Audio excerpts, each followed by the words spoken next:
I'm here with Elaine Stanley, Dispatch Supervisor with Orange County Fire Rescue, to talk to us about how to prepare for a 911 call. Hi Elaine, thank you so much for being here with us. Thank you for having me. When someone calls 911, they're usually in an emergency, they're frantic, they're panicked. What kind of information can you provide to them so that they know what to expect when they call and hopefully therefore can be more calm? Normally when they call 911, it's the worst day of their life. So I know it's frantic, they're calling for help. And the first thing we ask them is, what is the address of your emergency? So making sure you know your address. If you live in an apartment or condominium complex, building numbers, apartment numbers are very important. If you're in any kind of business, maybe Publix or Walmart, knowing where you are in the store and letting us know what aisle you're in. We always ask, what's the phone number that you're calling from, just in case your cell phone or your landline phone gets disconnected, we have a means of calling you back. And it's also very important to teach your children to know their address and phone number in case they ever need to call 911 for you. Even if they memorize it, maybe you can tape it to the refrigerator, by the phone, so they have access to it in case they need to call as well.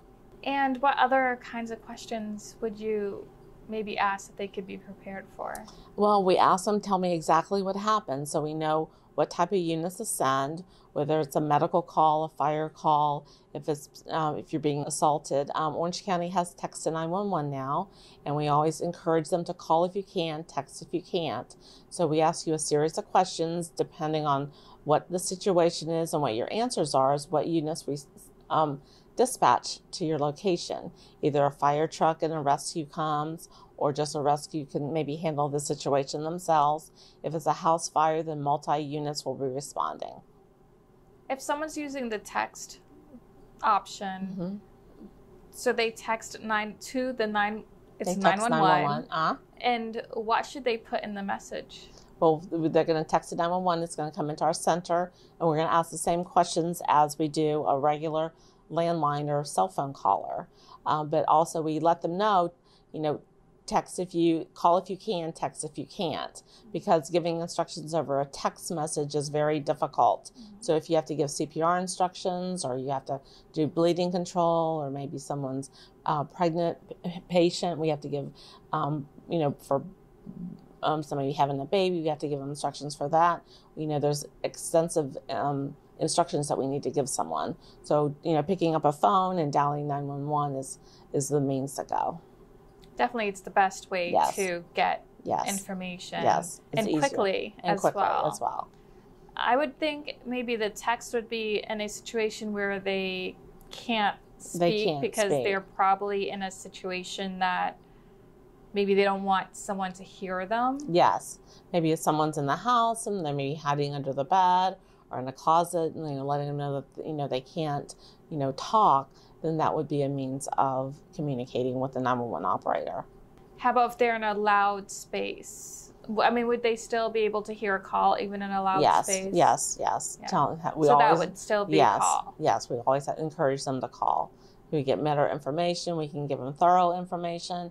They can ask us questions. We can give them more instructions. Easier to handle that way. Okay. And because I'm in the rural area a lot where we have really bad cell phone reception, what if because I know sometimes when I'm trying to communicate with someone, the text goes through, but the call is harder to go through. If they're in a situation like that, I guess if I was in that situation, I would call first to see if it can go through. Yes. And if I keep getting disconnected, then I would try the text. And sometimes we have them relocate in their house because the cell phone reception is poor, and so maybe they might have to go outside and speak. Maybe they have to relocate to a different part of the house or business, and we let them know that. What if they're out in one of the forest conservation areas that's bad cell phone reception? Well, we also have Rapid SOS, which is hooked into our phone system, that we have a means of trying to locate them, with their cell phone number. So we can, if they're on one of the trails or in a remote area, we get people that do hiking and bike riding and horseback riding in the areas. And sometimes, it's a difficult, to try to find them, and a best access point for the responding units, making sure they get to them quickly. I'm assuming that it'd be best for people when they're out and about to really pay attention to your surroundings and always know where you are. Yes. In case something happens, you're able to know the address to give or instructions of where you are. Yes. And especially it's like, driving down the roads, and I really never paid attention to mile markers before and exits. So now it's like I pay attention to what mile marker I'm at, what exit I just passed. So in case something happens, and not necessarily as an auto accident. I mean, you could have a car fire, you can have an emergency medical situation in your car that you might need to pull over and, call 911 for help. So knowing your mile markers, knowing what area you're in, what town you're in, what area you're going to. If you're going northbound, southbound, eastbound, westbound on the major access highways, it's all very helpful information. Oh, definitely. I didn't even think about that eastbound, westbound, because you may say where you are near what exit, but in which direction. Yes, and sometimes we use little, are you going towards the beach? Are you going towards Orlando? Are you going towards Disney? Are you going towards Daytona Beach? So sometimes we try to help the callers determine which way they're going as well. And would it be helpful also for people to have maybe taken some CPR classes, first aid classes? I know they have them out there. I took them when I was, when I first had my child. They had a CPR first aid class for children that they had as parents take, which was excellent. Oh, it's very important. In fact, I just helped the Safety Village. They have a summer camp going on, and we taught them how to call 911. We taught them how to, see if someone was breathing, awake and breathing, and then we taught them compressions only. And compressions only, if they do that until the responders arrive, is life-saving.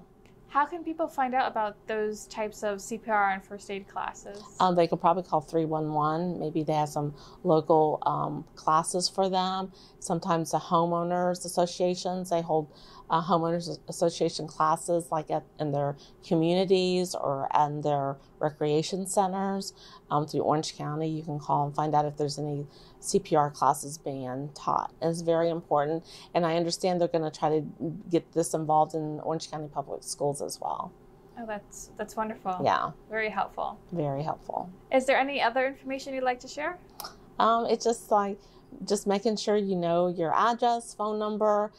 Just be patient with the 911 call takers. They're asking a series of questions, and sometimes people think that the sooner I get off the phone, the sooner they're going to get here.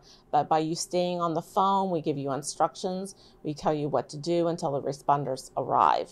So staying on the line with the 911 call taker operator is very, very important until we disconnect. Yeah, because I believe that time right there is what that person can do. Yes. To help until the responders arrive. Yes.